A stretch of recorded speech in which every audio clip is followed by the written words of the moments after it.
దేవునికి మహిమ కలుగును గాక.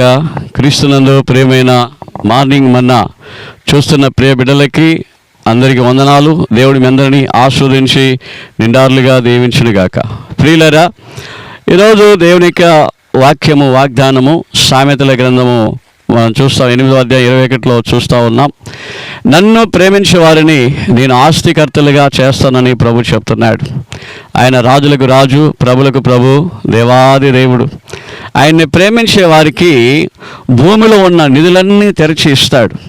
ఆయన ప్రేమించేవారు పేదరికంలో ఉండకుండా ఆయన ఐశ్వర్యవంతులుగా చేస్తాడు. ఆయన ప్రేమించే వారిని బట్టి దేవుడు ఒక మాట చెప్తా ఉన్నాడు. రోమీలకు రాసిన పత్రిక 8వ అధ్యాయం 17వ వచనంలో ఒక మాట ఇలాగుంటుంది. ఏంటంటే ఆయనను ప్రేమించేవారంటే ఆయనకు వారసులంట. వారసులు అంటే అర్థం ఏంటి? స్వతంత్రులు అంటే వారసులు. వారసులు అంటే ఆయన ఆస్తికి, ఆయన పరలోకానికి, ఆయన స్వర్గానికి, ఆయనకున్న సమస్త విధములైన అధికారములకు వారు వారసులుగా ఉంటారు. బిడ్డలైతే వారసులంట.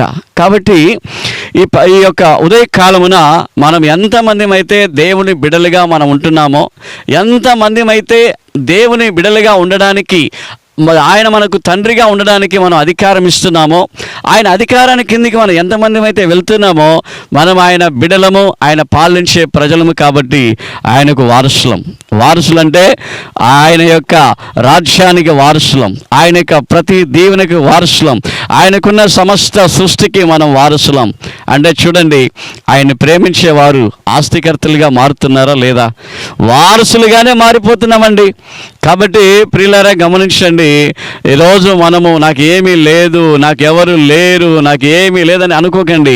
ప్రభు అయిన యేసుక్రీస్తు వారు రాజులకు రాజు, ప్రభులకు ప్రభు, దేవాది దేవుడు. ఆయన నీకు దేవుడిగా, ఆ సృష్టికర్త నీకు తండ్రిగా ఉన్నప్పుడు నీవు దిగులు పడనక్కర్లేదు, బాధపడనక్కర్లేదు, ఇబ్బంది పడనక్కర్లేదు. ఐశ్వర్యము, సంపద, ఘనత అన్నీ నీ వశమై ఉంటున్నాయి. ఎందుకంటే నీవు ఆయన యొక్క వారసుడవు కాబట్టి, ఆయన యొక్క వారసురాలవు కాబట్టి, ఆ వారసత్వము ప్రభు నీకు ఇస్తున్నాడు. కాబట్టి నువ్వు కిందివానిగా కాకుండా పైవానిగా సకాల సమృద్ధితో నువ్వు వర్ధిల్లిపోతున్నావు. కాబట్టి నీ ప్రతి ఒక్క సమస్యను, నీ బాధను, బరువుని ఆయనకు అప్పగించు. ప్రార్థన చేసుకుందాం. సమస్త సమృద్ధిని ప్రభు నీకు ఇచ్చునుగాక. ప్రార్థన చేసుకుందాం. ఈరోజు మనం ప్రార్థన చేసుకునేటప్పుడు వెడ్డింగ్ డే సెలబ్రేషన్ చేసుకునే వాళ్ళని బట్టి ఒకసారి మనం జ్ఞాపకం చేసుకుని ప్రార్థన చేద్దాం. బర్త్డే కొనియాడే వాళ్ళని బట్టి మనం ప్రార్థన చేసుకుందాం. మన దేశాన్ని కొరకు మనం ప్రార్థన చేద్దాం. సమాధానం కొరకు ప్రార్థన చేద్దాం. యుద్ధాలు జరుగుతూ ఉన్నాయి, యుద్ధాల కొరకు ప్రార్థన చేద్దాం. అదేవిధంగా మనం ప్రార్థన చేద్దాం. ప్రతి వ్యవస్థను దేవుడు కాచి కాపాడి దీవించమని ప్రార్థన చేసుకున్నాం. తల వంచి, పరిశుద్ధుడైన తండ్రి, మీకు మహిమ కలుగును గాక. మీరు రాజులకు రాజు, ప్రభులకు ప్రభు, దేవాది దేవుడై ఉన్నాడు నాయన. ప్రభా, మీకే మహిమ మహిమ మహిమ తండ్రి.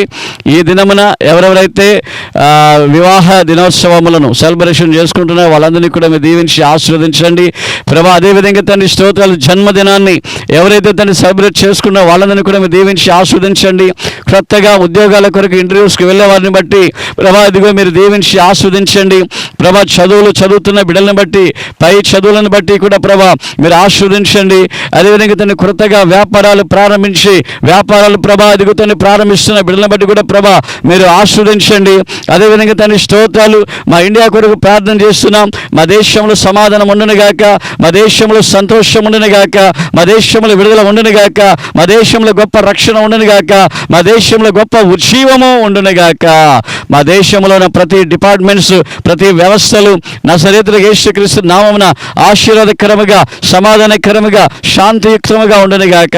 మీకే మహిమ, మీ నామమునకు మహిమను తెచ్చుకోండి.